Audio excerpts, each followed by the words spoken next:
So I want you to picture something for a second. Yeah. You're sitting at your desk. You've got this gorgeous ultra-wide monitor that probably costs half a paycheck. Oh, yeah. It's panoramic, Yeah. Cinematic's beautiful. And then you open a PDF. And suddenly, that cinematic beauty just becomes a total formatting nightmare. Right, you got a vertical document on a horizontal screen. You're seeing maybe, what, a third of the page at once? If you're lucky. Exactly. You're scrolling, you're losing your place. You've got these massive gray wastelands of unused pixels on the left and right. It's terrible. It's arguably the most inefficient interaction in modern computing, yet we all just kind of accept it. Well, it's a classic case of hardware dictating behavior. Yeah. Rather than your behavior dictating the hardware. We built these screens for movies, but we spend all day using them for contracts and code. Yeah. And that friction, that battle between human biology and tech topography is exactly where we're starting today. We are doing a deep dive into a really fascinating stack of updates from TechWorld Bangladesh. Dated February 23, 2026. Right. And if I had to synthesize a theme for this deep dive, it's going to be realignment. Realignment is the perfect word for it, honestly. We're seeing software that realigns how we process heavy information. We're seeing hardware design that realigns with local geography, specifically the Sajek Valley, which we'll definitely get to. I can't wait to talk about that. And we're finally going to talk about why you need to physically rotate your monitor. Yeah, it's about the tech finally adapting to us, instead of us contorting ourselves mentally and physically to fit the tech. So let's start with the mental contortion side of things. The cognitive load problem. Google just dropped a new feature for docs that aims squarely at people who are just drowning in text. They're calling it audio summary. It is. But looking at the specs in these reports, calling it a summary feels like a massive undersell. It is a massive undersell. I mean, this is powered by the latest iteration of Gemini.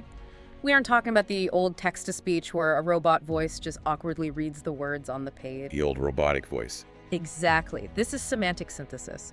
The AI actually analyzes the document structure, the core arguments, the data points, and the conclusions, and it generates a conversational, podcast-style audio briefing. It's essentially what we do, but automated and instant. In a sense, yeah. The source material highlights this as a modal shift. You take a task that is traditionally high friction, like reading a dense 40-page technical white paper, and you shift it to a lower friction mode, which is listening. But here is where I get a little skeptical. I've seen the studies on retention, and generally, active reading beats passive listening if you actually need to retain complex details. Oh, absolutely. Is Google suggesting we can just, listen to a legally binding contract while washing the dishes and actually understand all the clauses? That is definitely the danger zone, and the report notes that. It says while the gist retention is very high, the nuance retention can drop off a cliff. Right. However, think about the actual workflow here. You get a massive report 5 minutes before a critical meeting. You physically can't read it in time. True. But you can listen to a 90-second synthesis that at least preps you with the key talking points. It's not about replacing deep reading. It's about triage. Triage is a really good way to put it. Yeah.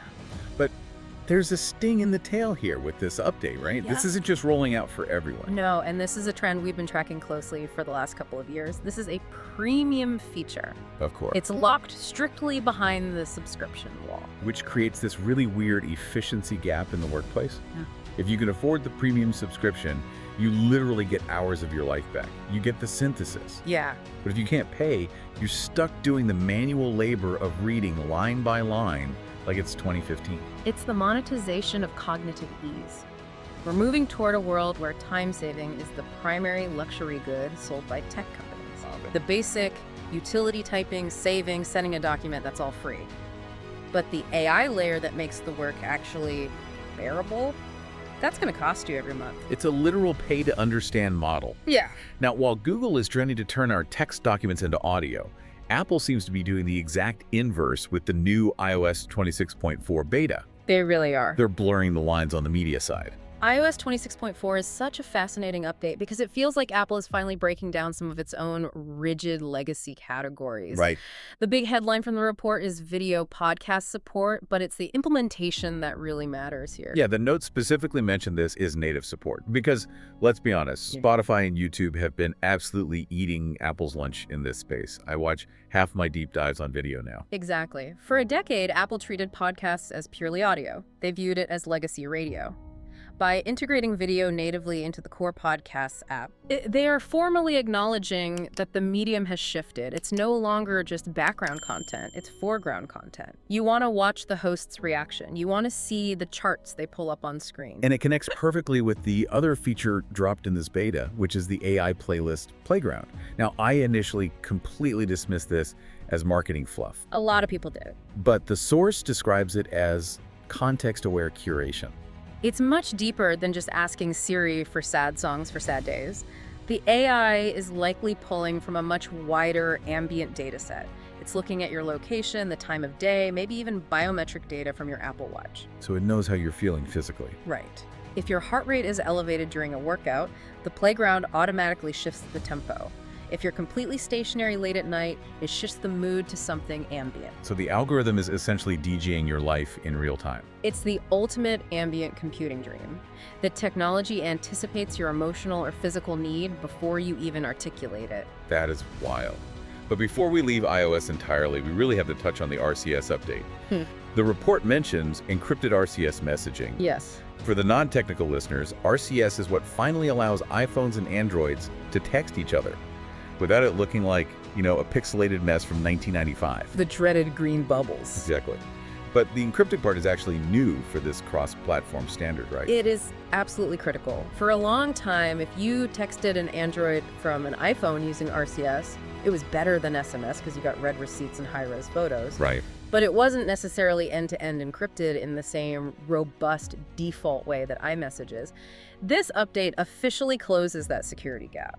So the universal profile is finally getting the security layer it desperately needs. Precisely. It means you don't have to rely on third-party apps like WhatsApp or Signal just to have a totally secure conversation with someone on a different operating system. It brings that famous walled garden security out to the open gate. Speaking of walls and gates, we are going to get to the EU's regulatory sledgehammer in a bit. But first, I really want to pivot to hardware. Let's do it. Because usually, when we talk about smartphone design, we're talking about materials. Titanium, glass, very industrial, cold terms. Space gray, midnight black. Boring, just boring. But Oppo has done something with the A6s Pro that I actually find genuinely moving. The mountain forest design. Yes. The report calls it mountain forest design, but specifically, it's inspired by the Sajek Valley in Bangladesh. This is a phenomenal example of what industrial designers are calling hyperlocalization. Sajek Valley isn't just a pretty place. It's known locally as the Queen of Hills, or the roof of Rangamati. Okay. It has a very specific atmospheric condition where the clouds literally float below the mountain peaks. So you get this sea of white mist with these vibrant green hilltops poking through. And the report says Oppo tried to capture that exact ethereal beauty in the phone's back panel. And they aren't just slapping a green sticker on it, right? No, not at all. They're using multi-layered glass textures to actually simulate depth, mist, and foliage. Think about the underlying business strategy here. A massive global manufacturer is designing a flagship aesthetic specifically honoring a Bangladeshi landmark. It's a huge shift. It signals a massive pivot away from Western minimalist dominance. They are saying to the consumer, we see this local market, we honor this specific local beauty, and we are building this device for you. It's the exact opposite of the global iPhone model, where the device looks exactly the same whether you buy it in Tokyo, New York, or Dhaka. This actually feels rooted in a place. And visually, it perfectly aligns with a broader trend we're seeing in 2026 called solar punk or naturalism. We are collectively tired of cold metal. So true. We want textures that remind us of the earth. We want technology that feels organic in the hand. Holding a phone that reminds you of a misty valley is a fundamentally different emotional experience than holding a sterile slab of cold titanium. It grounds you. Which is kind of ironic because the device is literally a portal to the digital cloud. but the physical hardware is anchoring you to the physical clouds of Sajek. That tension right there is where the magic in modern hardware design happens. Okay, sticking with physical hardware, let's go back to that nightmare scenario I started the show with. The monitor. The vertical revolution. The source material today specifically references 8 tips for vertical monitor users. And I feel like nerds have been threatening to do this for years, but 2026 really seems to be the tipping point. It really is. The force argues that for writers, coders, and researchers, a horizontal monitor is actually a massive ergonomic failure. It all comes down to a concept called pixel economy. Think about it. Yeah. If you are coding, your lines of text are short, but your file is extremely long. Right. If you are writing a script or a brief, it's a vertical column. On a standard widescreen monitor, you are literally wasting about 60% of your screen real estate on empty side margins. And you're constantly neck cranking to scan the full width, or you're just scrolling every 3 seconds to see the next paragraph. Exactly. So the source offers these 8 tips, and I think we should definitely highlight the most critical ones because people screw this transition up all the time. You really can't just turn any random monitor sideways. Yeah, the first tip that jumped out at me was about viewing angles. Crucial. If you have a TN panel, which are those cheaper, older screens, or sometimes those really high-speed gaming monitors, and you rotate it 90 degrees, the colors completely invert. The screen looks like a photographic negative. You absolutely need an IPS panel for a vertical setup because they have wide viewing angles on all axes. I actually tried this once with an old office monitor a few years ago, and it looked like a hologram from a bad sci-fi movie. Yeah. So IPS is mandatory. What about the software setup itself? The report mentions window snapping. Yes. Both Windows and MacOS are designed natively for horizontal snapping, side by side. But when you go vertical, the top and bottom snap becomes your absolute lifeline. The source highly recommends using tools like Power Toys for Windows or Magnet for Mac to create custom snap zones. You want your primary browser on the top half at eye level and your Slack or your reference notes on the bottom half. So you're stacking your workflow vertically instead of spreading it out horizontally. Exactly. It mimics how we naturally read a newspaper or a physical scroll. The information just flows down. Another tip from the list that I honestly hadn't considered at all was cable management tension. It sounds incredibly boring, but it kills so many monitors. When you rotate the screen on a monitor arm, standard cables are often too short, or they get pulled tight against the input port. Oh, because the port is suddenly much higher up or further away. Exactly. The torque from that tension can literally snap the HDMI port right off the monitor's logic board.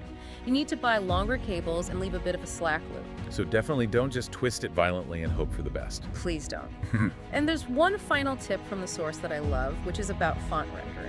Oh, right, clear type stuff. Yeah, sometimes subpixel rendering looks incredibly fuzzy when you rotate the screen because the tiny subpixels are now stacked vertically instead of horizontally.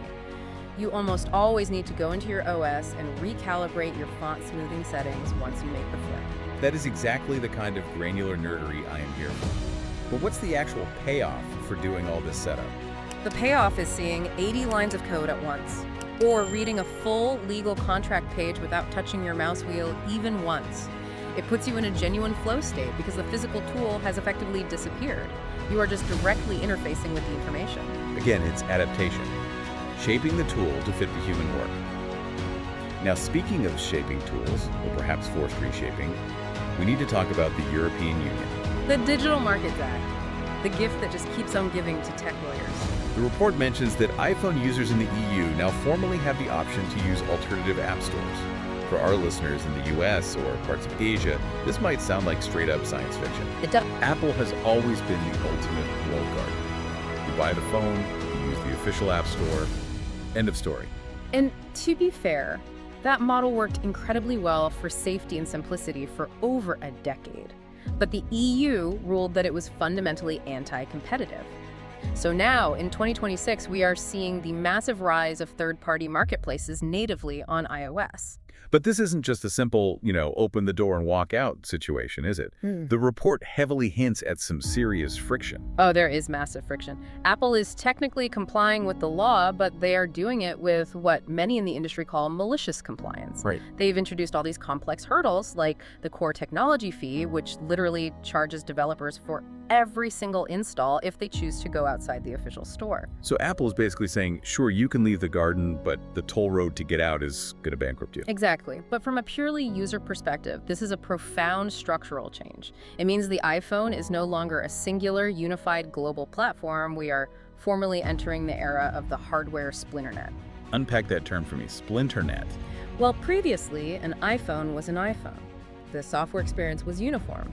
Now, an iPhone purchased and activated in Paris has entirely different capabilities, different legal structures, and access to completely different software stores than an iPhone in New York or Dhaka. That's crazy to think about.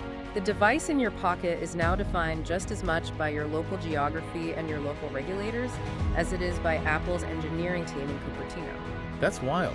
So if I just travel to Europe for a week on vacation, does my phone magically unlock all these wild third-party stores? Not quite. It's strictly based on your Apple ID region and a prolonged geolocated presence in the EU. They track it. But the larger implication is that global software distribution is permanently fracturing. The source also brings up the whole security trade-off of this. Yeah. We talked about RCS encryption earlier as a massive security upgrade for users. Is this DMA step effectively a security downgrade? It's best to think of it as a risk transfer. The walled garden kept malware out because Apple manually checked everything. If you decide to download the Epic Games Store or some dedicated AI tool store, you are now trusting those specific companies to do the checking instead of Apple. So user responsibility goes way up. You can't just blindly click install anymore without thinking about the source. Right. Freedom always comes with the cost of vigilance. It really feels like 2026 is the year the one-size-fits-all model officially died. I think that's the perfect way to summarize everything we've looked at today. Think about it. We've got Google moving from a reading default to a listening default, with Gemini breaking the one-way to consume information model. We've got iOS breaking the audio-only podcast model and finally breaking the iMessage-only security bubble. We've got Oppo breaking the global industrial design standard by hyper-localizing a phone back to the mist of the Sajek Valley. And we are physically breaking the horizontal monitor default to actually fit our natural vertical workflows. And finally, the EU completely breaking the App Store monopoly. It's all fragmenting, but maybe it's fragmenting into shapes that actually fit human beings a little better. That's certainly the hope, that all this fragmentation finally allows for true functional personalization. So I want to leave you, the listener, with a thought today. We talked a lot about that Oppo phone, this device meticulously designed to look and feel like a misty mountain forest. And we talked about AI seamlessly managing our music playlists based on our actual heartbeat and summarizing our dense documents so we literally don't have to read them. Where are you going with this? Well, just think about the juxtaposition there. We are designing our physical technology to simulate nature, to look like clouds and rolling hills. Right. But simultaneously, we are happily handing over our most human cognitive functions, deep reading, curating our own taste in music to cold algorithms. That is deeply haunting when you put it like that. Are we using tech to actually get closer to a natural state? Or are we just painting a beautiful forest on the prison walls while the AI quietly takes over running the facility? I think as you look at your newly rotated vertical monitor and listen to your AI document summary today, that's exactly the question to ask yourself. Are you actually in control of the tool, or is the tool now curating your entire reality? On that incredibly cheerful note, thanks for taking this deep dive with us. Take a good look at your setup, maybe rotate that screen, and we'll catch you in the next one. Take care, everyone.